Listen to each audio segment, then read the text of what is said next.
we made no reference to the 13th Amendment provisions. We set down what we thought was proper devolution of powers.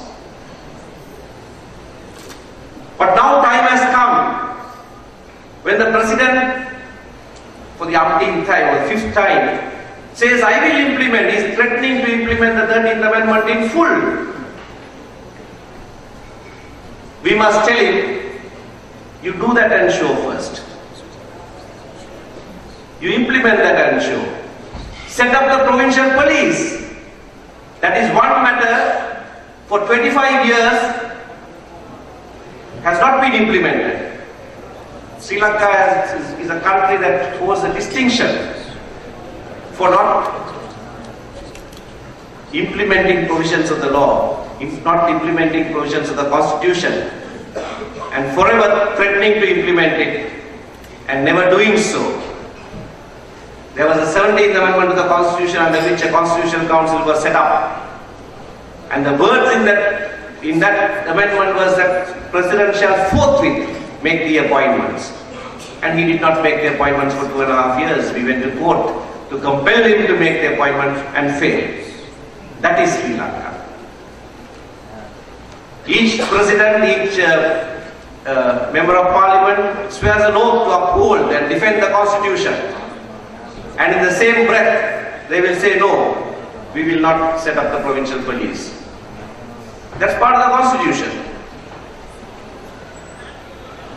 I think it is important, even from a rule of law perspective, to hold the government to account, to hold the President to his word, and say, it's not something wonderful that you are offering to do.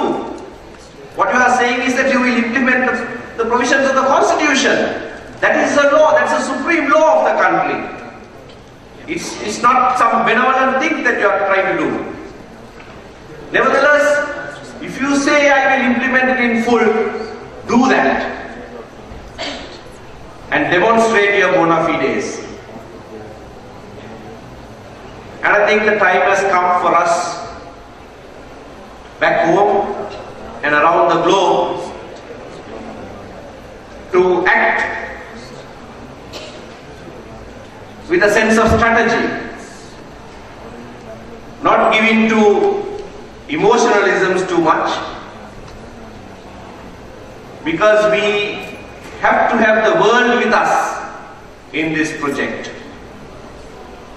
We have to take the right thinking people of this world with us, to support us, take us forward, to enable us to achieve our goals. And so my appeal to you today is that when the TNA attempts to play that role, we would covet your support to us. We would covet your understanding. It is not that we have accepted the 13th Amendment. No, we will publicly say that that is not meaningful devolution. But even as a matter of strategy, we must be in a position to be able to tell the President, well, you are offering to implement the 13th Amendment in full. There is land power there, police power there, provision for merger there. Implement that in full. And call his bluff by remaining silent, because it is about the 13th Amendment that we have rejected. We are unable to call the bluff of the President. There was a letter written to us about a month ago from a group of persons calling themselves the Tamil Civil Society, in which they alleged that the TNA had moved away from the ideals, that we have let down our principles and we are compromising. Why they said that, I still can't figure out. But in that letter they cite 2 speeches as examples for saying that. For saying that we have moved away from our principles. One was an SJV Chervanayakar memorial oration delivered by me last year in April, 26th of April in Colombo. And the other is a statement, an appeal to the voters issued by Mr. Sumanthiran just prior to the Kalmana Municipal Council election. After that letter came to me, I read my own oration, I read Mr. Sumanthiran's statement, and I can't figure out why they said that. So I called, not that I called, the first signatory to that letter called me about something else. Bishop Prior Joseph. I say this publicly because I've spoken to him about this. And I asked him, Bishop, you have signed this letter. You cite as an example my lecture, my memorial oration. Why do you say that? Have you read my memorial oration? He said, "Illa thambi naan vaasike illa." I have not read that. How in the world did he sign a letter citing as an example that memorial oration, saying that that demonstrates that we have moved away from the ideas without even reading that oration? I have counted at least 10 people in that list of signatories who have not only read that oration nor Mr. Sumanthiran's statement, they have not even read that letter they have signed, and they have confessed that to us. We ought not to behave in such irresponsible manner. That's a letter that is released to the public. I am not saying this in order to attack them. I told the bishop that I will say this in public. Because we have to behave far more responsible than that. And then to counter that group, another group signs another letter and issues it. I don't know whether any of you saw that. Saying that open letter to the civil and political leaders of the Tamil people. It seems like they have addressed it to the former group, not necessarily to us. Now all this is being done in public. Of course, we have used the first letter. We have showed that to the government. We are showing it to everybody else and saying, well, if the DNA fails, then we will go out.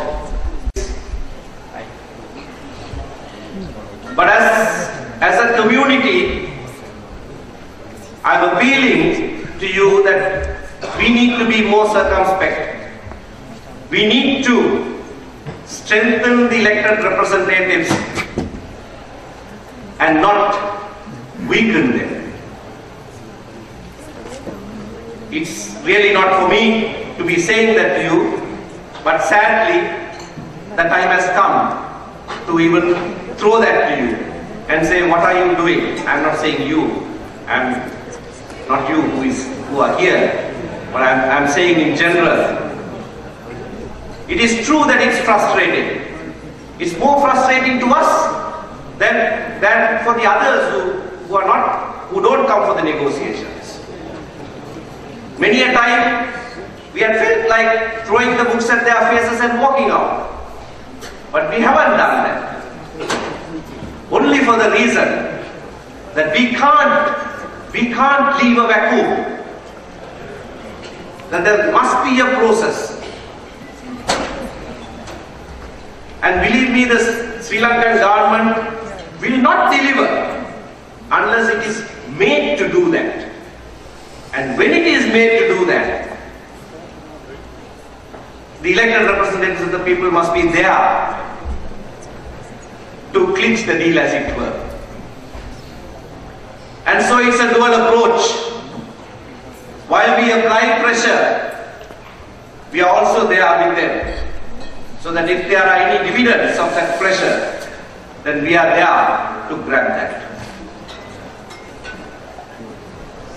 I believed until now that we can do all of this without publicly announcing to the world our strategy, but that doesn't seem to happen. That doesn't seem to work. So we have now come out in the public and we are saying it.